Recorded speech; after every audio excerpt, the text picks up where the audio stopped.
कोई कह रहा है 2026 का पहला रोज़ा 18 को है, कोई कह रहा है 19 को है। समझ में नहीं आ रहा कौन से दिन है। ये तो खैर सबको पता है कि पहला रोज़ा इंडिया में तभी रखा जाता है जब 8 दिन पहले सऊदी में हो जाता है। अस्सलाम वालेकुम everyone, welcome back to Rajika Bans mini vlog. तो अबान जो है सुबह उठकर वो स्कूल जा रहा है। मैंने सोचा उसको भी दिखा देती हूँ रूटीन। वो ब्रेकफास्ट कर रहा है, अभी इसके स्कूल जाने का टाइम हो गया। अच्छा, समझ में नहीं आ रहा कि विंटर्स तो चले गए बट स्कूल अभी भी इतना लेट क्यों है। 10 बजे का अबान का स्कूल है।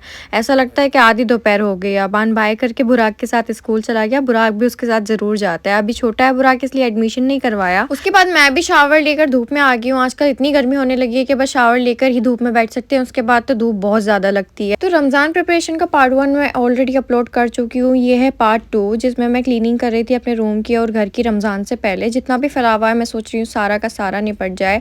इसलिए मैंने सोचा कि जितने भी अपने विंटर्स के कपड़े हैं वो भी रख दिए जाएं, क्योंकि इतने ज्यादा कपड़े हो रखे हैं और अब तो वैसे भी उनको पहनने का टाइम निकल गया। जनवरी से इतनी ज्यादा गर्मी पड़ने लगी थी कि पूरे कपड़े पहने भी नहीं गए। मेरे बहुत से ऐसे कपड़े हैं जो मैं रिपीट भी नहीं कर पाई। तो इसलिए मैंने सोचा कि चलो अब विंटर्स के कपड़ों को बाय बाय कर दिया जाए और सारे समर्स के कपड़े निकाल दिए जाएं। इसलिए मैं यहाँ पे बारी बारी से अपने सारे विंटर्स के वोलन मोटे मोटे जैकेट सारे के सारे मैंने कपड़े रख दिए हैं। अब मुझे लग रहा है इनका कोई काम ही नहीं है। वैसे तो मैंने सोचा था सारे कपड़े इसी बैग में रखूंगी, लेकिन वोलन के इतने ज्यादा कपड़े होते हैं, इतने मोटे होते हैं कि वो एक बैग में एक ही कपड़ा आता है। इसलिए मैंने ऐसे ही रख दिए और सारे कैप जो है मैंने बैग में करके रख दिए, क्योंकि बाद में मिलते नहीं है जब ढूंढो तो।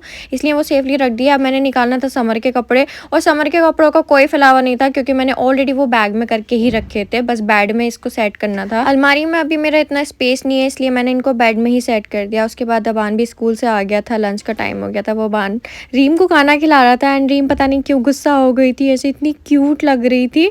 फिर अबान बोला हाय मैं क्या करूँ, ये तो मुझसे नाराज़ हो गई। अबान ने सोचा कि मैं चलो इसको मनाता हूँ, बट भाई इसका गुस्सा देख रहे हो कितनी क्यूट लग रही है गुस्से में।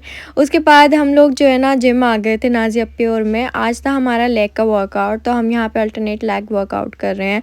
एंड आप लोग काफ़ी पूछ रहे हैं नाजी अप्पी का वेट लॉस जर्नी बताओ, तो इंशाल्लाह मैं जल्दी बताऊंगी उनका वेट लॉस जर्नी। पूरी डिटेल में बताऊंगी कि नाजी अप्पी ने क्या खाया क्या नहीं खाया, कैसे वेट लूज़ किया। फिर हमने रनिंग की। रनिंग हमारा लास्ट वर्कआउट होता है। रनिंग के बाद हम लोग घर आए, तो घर आके पता चला कि बुराक ने मेन डोर के ताले की चाबी बालकनी से नीचे फेंक दी। यहाँ पे सब लोग ढूंढ रहे थे, घर में बंद थे, और यहाँ पे हमें ताला तोड़ना पड़ा उसकी वजह से। पता नहीं मेरे कपड़ों पे क्या ही चिपक गया था, छूटने का नाम ही नहीं ले रहा था। उसके बाद से रीम चिल्लाने लगी अम्मी अम्मी, क्योंकि जब भी नाजी पे जिम से आती हैं तो रीम वेट कर रही होती है कि अम्मी कब आएंगे और मैं हक करूंगी। यहाँ दोनों माँ बेटी प्यार कर रही है। फिर मुझे मेरा गोलू मिला, मैंने उसको प्यार किया।